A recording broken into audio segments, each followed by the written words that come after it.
Olá! O objetivo dessa nossa aula é estudarmos as forças eletromagnéticas. Nós vimos até agora como são caracterizados os campos magnéticos, como calcular o campo magnético, a intensidade de campo, a densidade de fluxo, como calcular o fluxo magnético através de uma certa área no espaço. Vimos também as definições de potencial magnético escalar e potencial magnético vetorial.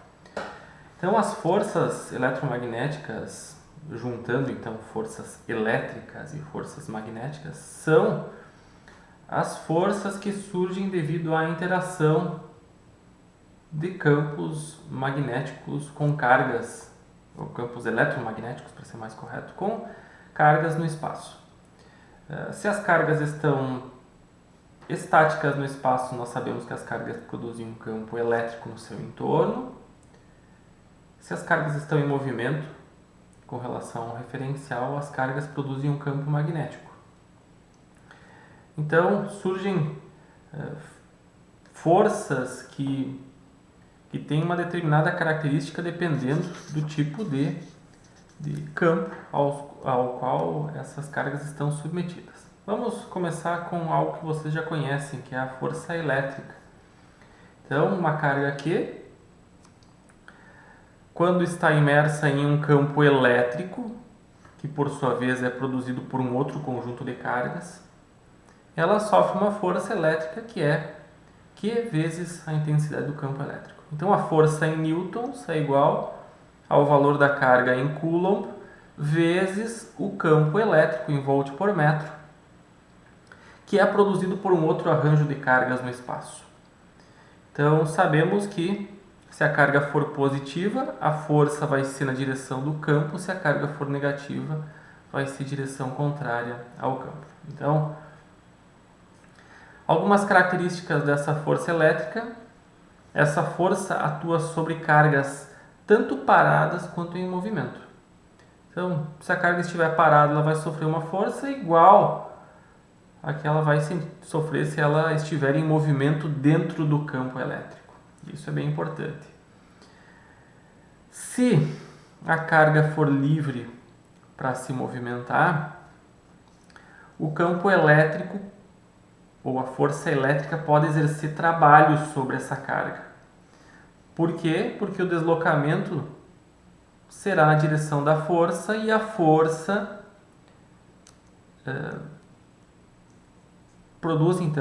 realiza um trabalho se o movimento for num sentido, ou se a carga for colocada em movimento contrário ao campo, um agente externo realiza trabalho sobre a carga. Então, realizando o trabalho, a carga pode mudar a sua energia cinética. É possível acelerar ou desacelerar a carga, mudando assim a sua velocidade. De uma forma bem simplificada, na mecânica clássica, a expressão da energia cinética é mv ao quadrado sobre 2. Então, mudando a velocidade, mudamos a energia cinética. Quando as velocidades são muito altas, próximas à velocidade da luz, essa equação muda um pouco, mas não é o objetivo aqui.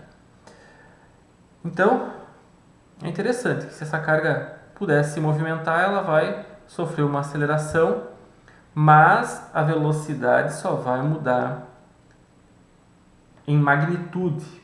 A velocidade não muda em termos de direção.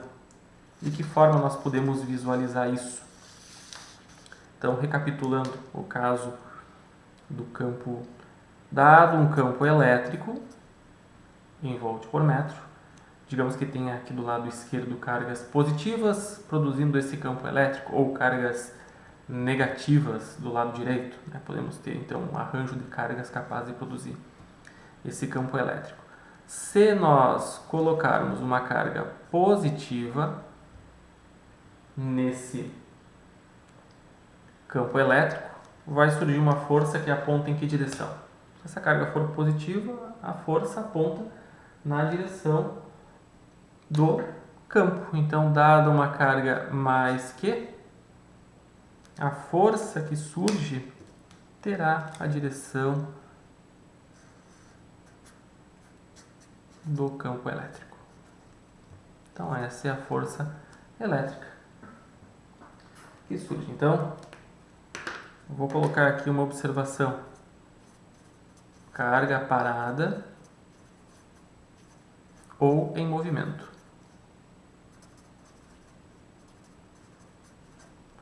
Em qualquer uma dessas situações, a força vai ser essa mesma. Tá? Então, isso vocês já conhecem. Inclusive, vem lá da lei de Coulomb, né? A relação de forças entre cargas, e se isolarmos essa carga da outra, podemos dizer que elas, na verdade, interagem na forma de campo elétrico. Até porque no entorno dessa carga surge também um campo elétrico que aqui não foi desenhado. Então, essa é a força elétrica. É a força elétrica que faz, por exemplo, a corrente elétrica circular nos condutores, faz as cargas se movimentarem nos condutores.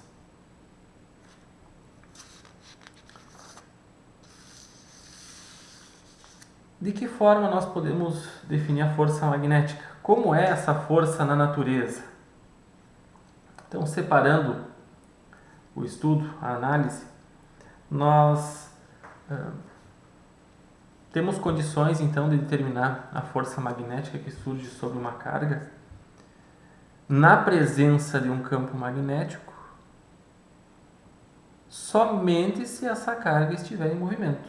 Então, se a carga, uma carga aqui, estiver em movimento com uma velocidade v na presença de uma densidade de fluxo magnético B, então carga Coulomb, velocidade metros por segundo, B medido em Tesla, vai surgir também uma força sobre a carga. Essa força, chamada força magnética, tem algumas características. Por exemplo, uma delas, essa força só atua se a carga estiver em movimento dentro do campo magnético. Se a carga estiver parada, ela não sofrerá nenhuma força. Se essa carga for livre para se movimentar, vejam que a força será perpendicular à velocidade, porque o resultado desse produto vetorial será um vetor perpendicular. Então, se a força que atua sobre a carga é perpendicular ao movimento, então não exerce, o campo magnético não exerce trabalho sobre a carga. E também não pode mudar a sua energia cinética. Então, o campo magnético, ao contrário do campo elétrico, não realiza trabalho. Se a carga então for livre para se movimentar, como eu já havia comentado, o deslocamento dessa carga não será na direção da velocidade, e isso vai resultar numa aceleração centrípeta. Nós vamos ver em breve como ocorre essa força e por que o movimento tende a ser circular quando uma carga tem uma certa velocidade dentro de um campo magnético. Então, nesse caso, quem muda, ou como há uma aceleração, tem uma variação não na velocidade, no módulo da velocidade, mas sim tem uma variação na direção. Então, essa aceleração centrípeta tem essa característica. Se vocês lembram lá de Física 1, da mecânica, é a aceleração que aponta na direção do centro, né, em qualquer movimento circular. O que ocorre na prática é o seguinte: como uma carga em movimento produz um campo magnético, esse campo magnético interage com outro campo magnético produzindo uma força. Então, a interpretação, de uma maneira mais simplificada, é essa. Podemos analisar simplesmente a carga com uma certa velocidade na presença de um campo externo, esse B aqui é externo, ou podemos analisar a interação entre dois campos magnéticos, que é o que ocorre na prática. Então, vamos ver alguns casos. Como é a força que surge sobre cargas em movimento na presença de campos magnéticos. Aqui, a indicação de X indica um campo magnético entrando na folha. E a indicação de bolinha indica um campo magnético saindo. Então é como se fosse a parte de trás de uma flecha e aqui é a ponta da flecha, né? A interpretação que se dá para essa notação. Então vamos assumir uma carga aqui, a mesma carga positiva, com uma certa velocidade v dentro desse campo magnético. Qual a direção da força? Se nós utilizarmos a regra da mão direita para calcular produto vetorial, primeiro vetor, dedo indicador, segundo vetor, dedo médio, resultado do produto vetorial, o dedo polegar, seguindo sempre nessa ordem. Dada uma velocidade v e um campo magnético entrando na folha, a força que surge sobre essa carga, força magnética, será apontando para cima. Então, essa será a força sobre essa carga com uma certa velocidade dentro desse campo magnético. Se nós repetirmos a análise agora com um campo magnético saindo da folha, então dada a mesma carga mais que com a velocidade v para a direita, agora v vetorial b aponta para baixo. Então, nós podemos mudar a direção da força simplesmente mudando a direção do campo magnético aplicado nessa região onde a carga está se movimentando. Vejam que interessante. Força perpendicular tanto à velocidade quanto ao campo magnético. Ah, mas se a velocidade não for na mesma direção, não for perpendicular ao campo, basta calcular o produto vetorial. O produto vetorial dá essa interpretação. Esse produto vetorial Q, V vetorial B, na prática, diz o seguinte: quanto maior o ângulo formado entre a velocidade e o campo magnético, maior será a força. Se os dois estiverem na mesma direção, teremos o quê? Teremos um produto vetorial nulo, que é o que eu vou mostrar agora. Então, mais uma vez, dada a carga positiva se movimentando em um campo magnético cuja densidade de fluxo aponta aqui para a direita,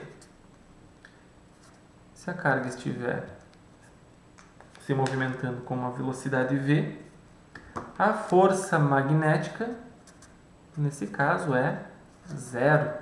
Não tem ortogonalidade, não tem nenhuma componente de v ortogonal a b. E a mesma coisa acontece se o movimento for contrário.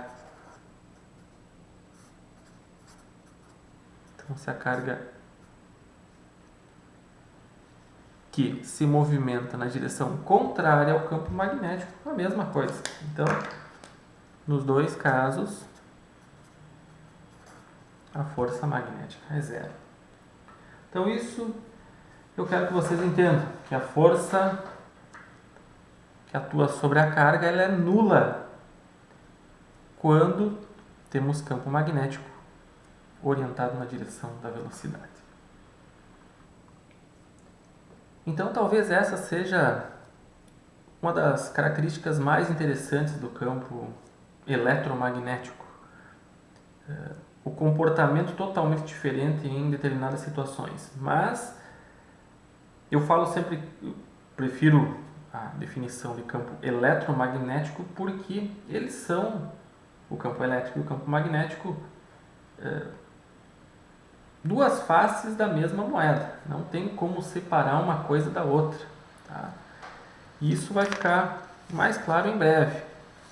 Vou voltar ao caso da carga se movimentando em um campo magnético, nesse caso, saindo da folha. Nesse caso, teremos o quê? Vamos considerar uma carga essa carga positiva com uma velocidade v. Então, o que nós sabemos até agora? Se essa carga se movimenta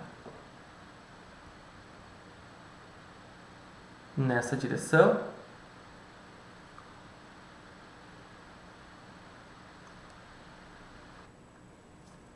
se essa carga então se movimenta nessa direção, ela vai sofrer uma força. Eu vou fazer o seguinte, eu vou trocar aqui essa direção, vou considerar um campo magnético entrando na folha para facilitar a nossa análise. Então, dado um campo magnético entrando na folha, qual será a força que vai surgir sobre essa carga positiva em movimento? Essa força vai ser apontando para cima. Então, se essa carga for livre para se movimentar, o que vai acontecer? Ela vai se deslocar numa trajetória curva aqui. Então, essa força, conforme a carga vai se movimentando, por exemplo, ela vai para um outro ponto, a velocidade muda de direção, porque a força está aplicada na direção perpendicular à velocidade. Então, o que vai acontecer? Essa força que vai surgindo conforme a carga se movimenta, ela vai sempre apontar na direção do meu polegar.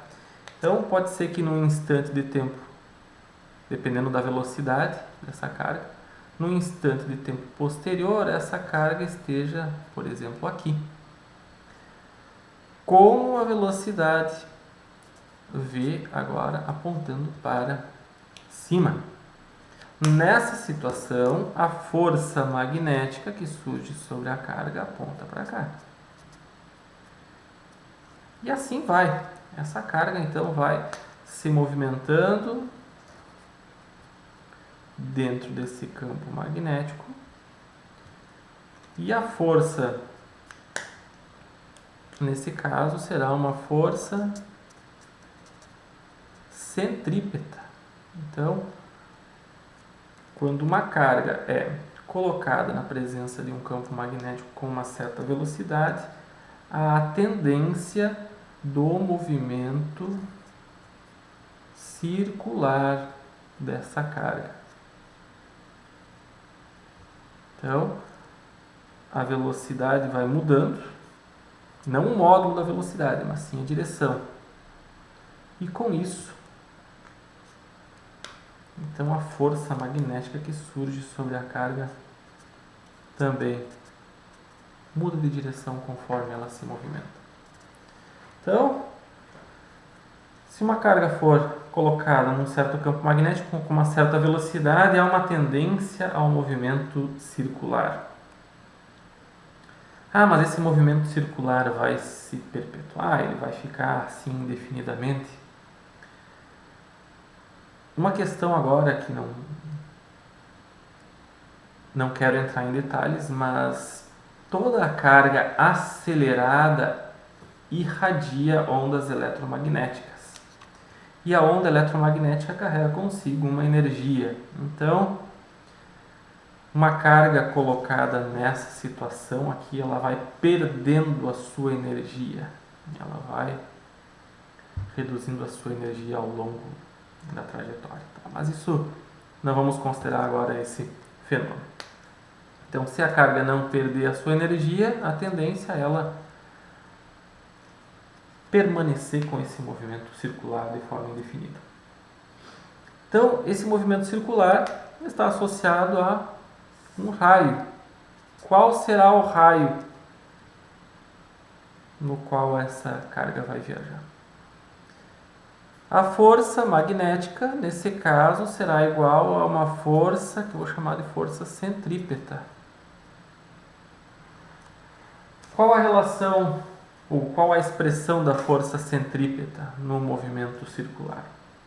Bom, a força magnética aqui nós vimos que a velocidade é sempre perpendicular ao campo. Então, a força magnética é o produto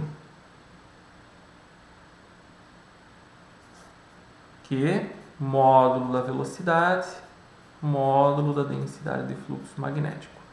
E a força centrípeta tem como módulo, como valor, a massa. Então, aqui entra a questão da massa dessa carga, módulo da velocidade ao quadrado dividido pelo raio. Então, essa é a expressão da força centrípeta. Esse V ao quadrado sobre R, na verdade, é a aceleração centrípeta. Se vocês lembram lá do movimento circular, massa vezes aceleração é força. Então, isso aqui tem a massa, V ao quadrado sobre R é a aceleração centrípeta. Quanto maior a velocidade, maior a aceleração. Quanto menor o raio, maior a aceleração. Então, agora basta simplificar, né? Temos aqui a velocidade cancela com esse termo quadrático, então fica Q vezes... Eu vou chamar só de B, tá? B é o módulo da densidade do fluxo magnético. Isso é igual a mV sobre R. Então, o raio, que é essa partícula de massa m carregada com uma carga Q,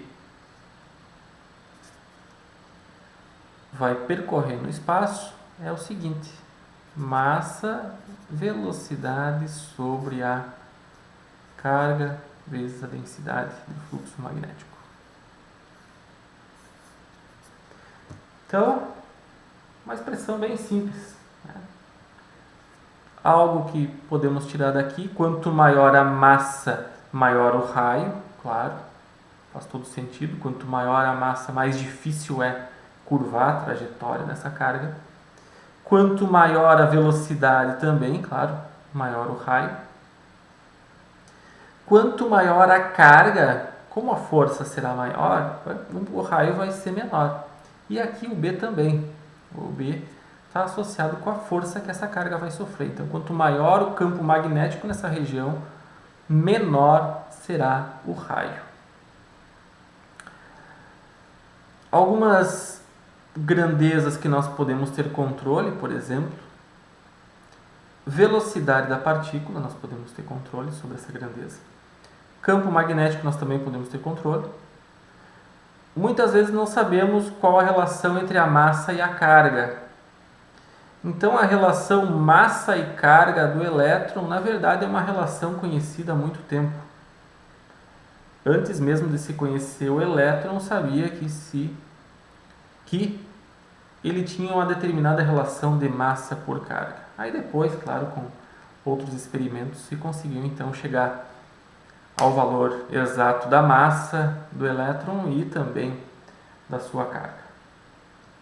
Mas só então para dar um exemplo de como é a força magnética atuando sobre uma carga em movimento livre para se movimentar e a possibilidade dessa trajetória circular. Na verdade, vai ser uma trajetória circular em espiral, porque essa carga vai irradiar para o espaço.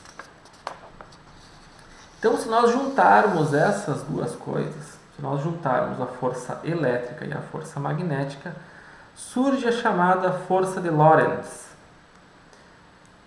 Essa força de Lorentz é então a soma das duas forças.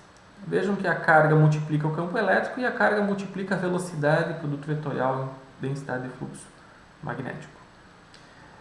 E essa expressão da força de Lorentz, que é a força eletromagnética, em conjunto com as equações de Maxwell, que são 4,